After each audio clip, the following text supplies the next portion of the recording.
मंच पर उपस्थित समस्त विशिष्ट विभूतियां और हम सबके आदरणीय सम्माननीय एवं पूजनीय पद पर आसीन आचार्य रामचंद्र भट्ट जी, उपस्थित सभी भारतवर्ष के अलग अलग प्रदेशों से आए हुए अपने अपने क्षेत्र के प्रतिनिधि के रूप में देवी और सज्जनों, संसार में भारत अकेला ऐसा देश है जिसकी अपनी स्वयं की शिक्षा की परंपरा और पद्धति दोनों ही थी। बाकी दुनिया के किसी भी हिस्से में आप जाइए, स्वतंत्र रूप से कोई भी शिक्षा पद्धति नहीं है। भारत से शिक्षा पद्धति अरब के माध्यम से यूरोप के दूसरे देशों में गई और वहां से समस्त संसार में फैल गई। धीरे धीरे अब भी कहीं ना कहीं किसी न किसी रूप में उस भारत की शिक्षा की मूल पहचान कहीं ना कहीं पर मिलती है। मैं भी 3.5-4 महीने की विदेश यात्रा करके आया और अब तक मैं विश्व की 17 भाषाओं को टटोल चुका हूं जो प्रमुख रूप से बोली जाती है विश्व में। कोई भी विश्व की ऐसी भाषा नहीं है जिसमें संस्कृत के शब्द ना हो। कोई भी अब तक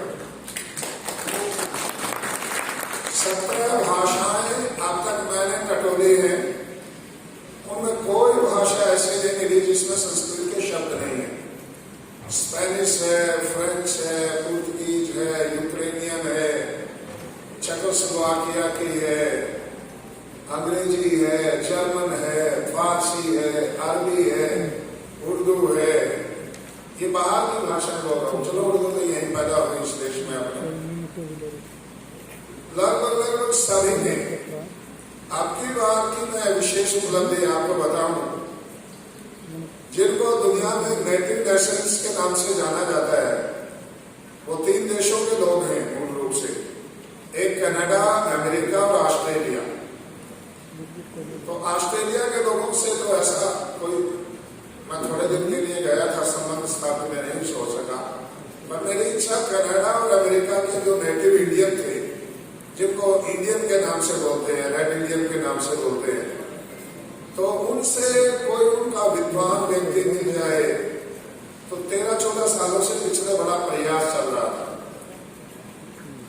कारण क्या है, तो गवर्नमेंट मिलने नहीं देती, बाहर के व्यक्ति को उनसे नहीं मिलने देती, उनसे बाहर के को नहीं मिलने देती। तो कहीं आपकी बार एक व्यक्ति ऐसा यही गुजरात के मेरे शिष्यों के माध्यम से संबंध स्थापित हुआ और शहर से 250 किलोमीटर दूर जंगल में जाकर के मीटिंग हुई। मेरी उससे 3.5 घंटे वार्ता चली। 3.5 घंटे में मैं इस निष्कर्ष पे पहुंचा, जिनको वहां के आदिवासी बोलते हैं, जिनको नेटिव बोलते हैं, वो भी कभी भारतीय संस्कृति से पूर्ण रूप से जुड़े हुए लोग थे। कैसे?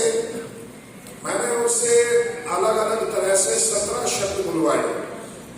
17 शब्दों में एक शब्द उनके यहाँ भी संस्कृत का मिल गया। मैं कुछ बातों से इशारा करके पूछा, कुछ अंग्रेजी में पूछा, उसको भी बहुत थोड़ी अंग्रेजी आती थी, उनकी भाषा मुझे नहीं आती थी। तो मैं सारे इशारों से कुछ बातें पूछी, खाने के लिए क्या बोलते हैं, पीने के लिए क्या कहते हैं। तो अंत में मैं जब उठने लगा, मैंने उसे पूछा, रोने के लिए आपके यहाँ क्या शब्द प्रयोग करते हैं? उसने कहा त्रस्ता। रोने के लिए शब्द क्या प्रयोग करते हैं? त्रस्ता। त्रस्ता। अच्छा, रामचंद्र जी बैठे हैं, आप सब बैठे हैं। त्रस्ता तो संस्कृत का शब्द है। तो जिनको नेटिव बोलते हैं, जिनसे पहले उस देश में और कोई रहता नहीं था, वहां भी उन लोगों के द्वारा बोले जाने वाले 17 शब्दों में एक शब्द संस्कृत का मिला है। इसका मतलब है कि विश्व में एक समय में केवल संस्कृत भाषा ही बोली जाने वाली थी और कोई भाषा नहीं थी। अमेरिका और कनाडा उनके देश का नाम नहीं है, ये तो यूरोपियन लोगों ने रखा है। अमेरिका के देश का नाम यूरोपियन ने रखा, कनाडा भी उन्होंने रखा। मैंने उनसे पूछा आपके देश का नाम क्या था? बोला हमारे यहाँ राष्ट्र की अवधारणा नहीं है। क्यों नहीं है? कि यदि राष्ट्र की अवधारणा करेंगे तो अपना और पराया हो जाएगा। ये अपने देश का है, वो दूसरे देश का है। हम धरती को एक परम पिता परमेश्वर की मानते हैं, उसके द्वारा प्रदत्त मानते हैं और संसार में राष्ट्र के नाम पे कोई किसी प्रकार की खींची गई लकीरों को नहीं मानते। इसको बोलते हैं वसुधा एवं कुटुंबकम, इसका नाम। और वो उस संस्कृति का पालन करते हैं लोग जो महर्षि मनु के राजा बनने से पहले हमारे देश में थे। हमारे इस देश में ही जब महर्षि मनु सबसे पहले राजा बने तभी तो राष्ट्र की अवधारणा बनी। उससे पहले तो राष्ट्र की अवधारणा नहीं थी। अंग्रेज के आने से पहले हम इंडियन नहीं थे, हमारा देश इंडिया नहीं था। मुसलमान के आने से पहले हम हिंदू नहीं थे, हमारे देश का नाम हिंदुस्तान नहीं था। रघुकुल में चक्रवर्ती सम्राट भरत के नाम से पैदा हुए तो उनके नाम से देश का नाम भारत पड़ा। भारत से पुराना नाम क्या है देश का? आर्यवर्त। सबसे पुराना देश तो आर्यवर्त, सबसे पुराना नाम तो इसका आर्यवर्त है। आज भी ब्राह्मण जब संकल्प कराता है तो जम्मू द्वीप आर्यवर्त देशांतर्गत भारत खंड है। भारत खंड का नाम है। आर्यवर्त देश के भारत एक खंड का नाम है। पूरा जो आर्यवर्त देश है वो तो ये एशिया सा, ये जो ईरान अराकान से लेकर के खुरासान तक ये सारा आर्यवर्त देश है, जिसके 13 टुकड़े हो चुके हैं। उस समय महर्षि मनु सबसे पहले राजा बने। वो भी क्यों बने? निर्बल को बलवान स्थाने लगा, कमजोर को बुद्धिमान परेशान करने लगा। तो सब लोग ऋषि इकट्ठे हुए और महर्षि मनु के पास में गए। उन्होंने कहा महाराज ऐसे तो काम नहीं चलेगा, हम आपको अपना शासन नियुक्त करते हैं, आप हम पे शासन कीजिए और संविधान बनाइए ताकि समाज सुचारू रूप से चले।